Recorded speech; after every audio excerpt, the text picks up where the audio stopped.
It's a momentous year, Ken. You and I have talked about this.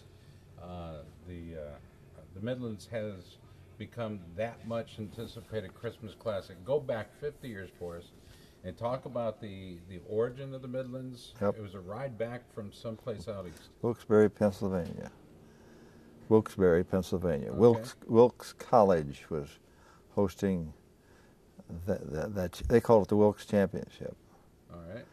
And that it was the only major tournament between Christmas and New Year's. So the idea was to come back here to Northwestern and put your own tournament on. Yes. But it didn't happen that way, did it? There was a director of athletics here at the time that chose not to have us participate or have it hosted. And it was essentially, and I don't know how I want to say this, but basically the athletic staff were given the 2 weeks off for Christmas and New Year's because the salary level was not very high, so they got a chance to have a 2-week vacation. So we go back to what, December of '63? Yes. The first one. So it wasn't held on the campus here at Northwestern. It was held where? At the West Suburban Y? No, the first. I'm sorry. Yes, the first Midlands was West Suburban YMCA in LaGrange. Back then, was wrestling getting the kind of coverage that it could have in the newspapers and then the radio at the time? Well, essentially, it's kind of interesting because I have some news stories in the Chicago Tribune back in that day and that time. But it was, very honestly, other people didn't want to work between Christmas and New Year's. So it gave us newspaper space, and there were nothing covered on women's sports at that time. They were just starting their growth period, but that did allow some more space available in the newspaper. So originally, though, it was the West Suburban. Tell us the original title. West Suburban YMCA Open. And for that year, you stuffed 3 small mats into a very small gym. Yep. And had 134 athletes? That's right. 134 athletes. Exactly. Gee whiz. I listen. So 134 athletes crammed into a small gym in West Suburban Chicago. And that wasn't enough. Somebody said, I think we can do it better. Let's move it to where? Well, we had a very dear friend and who had helped us run the tournament at the West Suburban Y. That was in LaGrange, Illinois. Well, he was the wrestling coach at Lyons Township High School in LaGrange, Illinois. It wasn't a circumstance where they called it Italian Lyons Township. Anyway, we said, "Oh, that's terrific. Let's do it," and we'll put something out.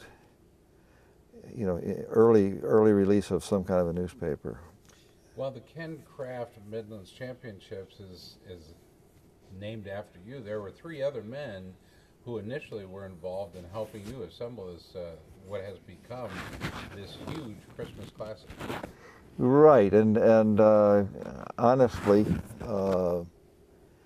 there were many more than three men, but we had a core group that made this work, and of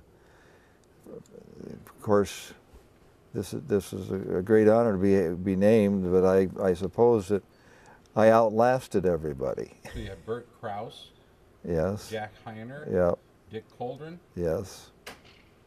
And they were part of the early years, helping you prepare, helping you decide who indeed would be invited. And this was initially an invitational tournament, and you've held on to that special idea, this being a invitational event, right? No, it's not. It was not an invitational. I mean, when did it become an invitation?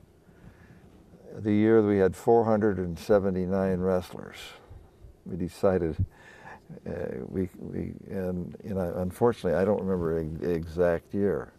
Back really around 1980, I think it was.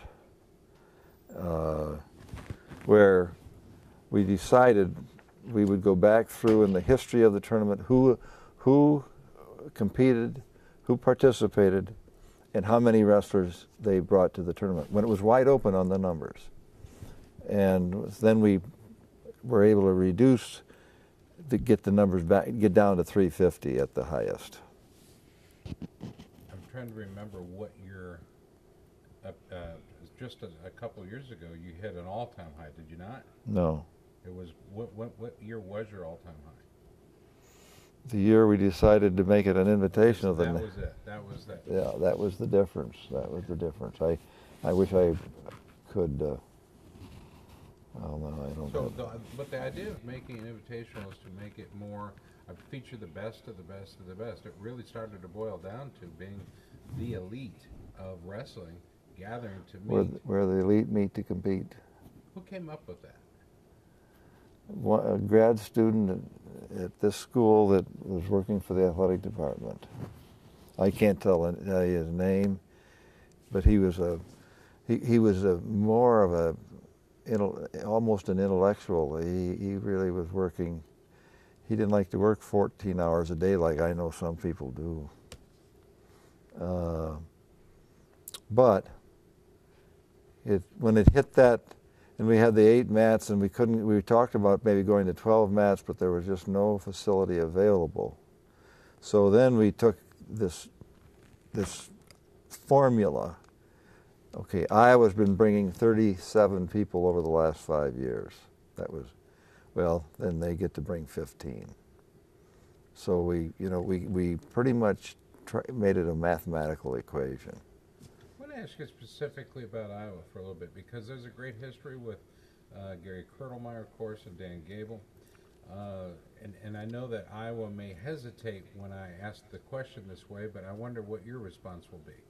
The University of Iowa began a championship run that included appearances at the Midlands every year.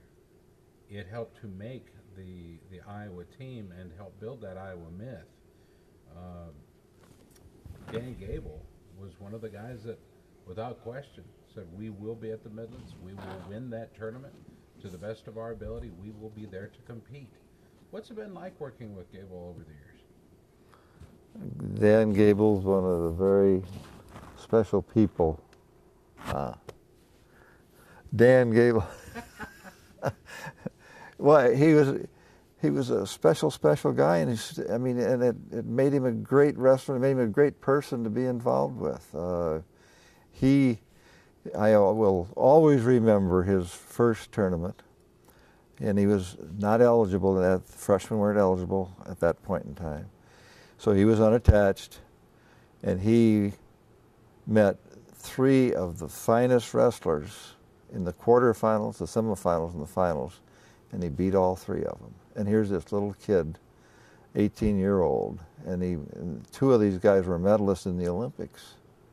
Don Beam, sure, and Hata Masaki. Well, Masaki, the older one, who was second in the Olympics. And their father was the key person for Japanese wrestling. And while Dan Gable may seem like the guy that means an awful lot to this tournament, and he does, perhaps one that meant even more to the initial growth was making his decision to come here was Cliff Keen bringing Michigan, was it not? Very definitely, yes. Why Cliff Keen ended up becoming a great friend of yours over the years, a mentor in some areas, but a contemporary for sure.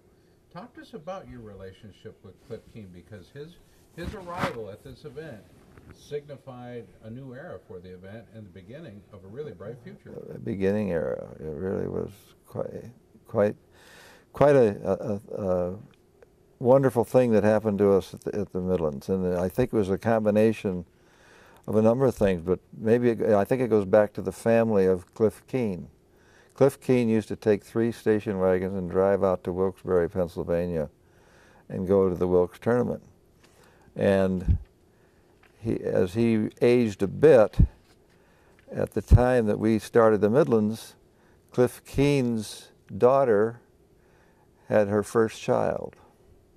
and they lived in the Chicago metro area.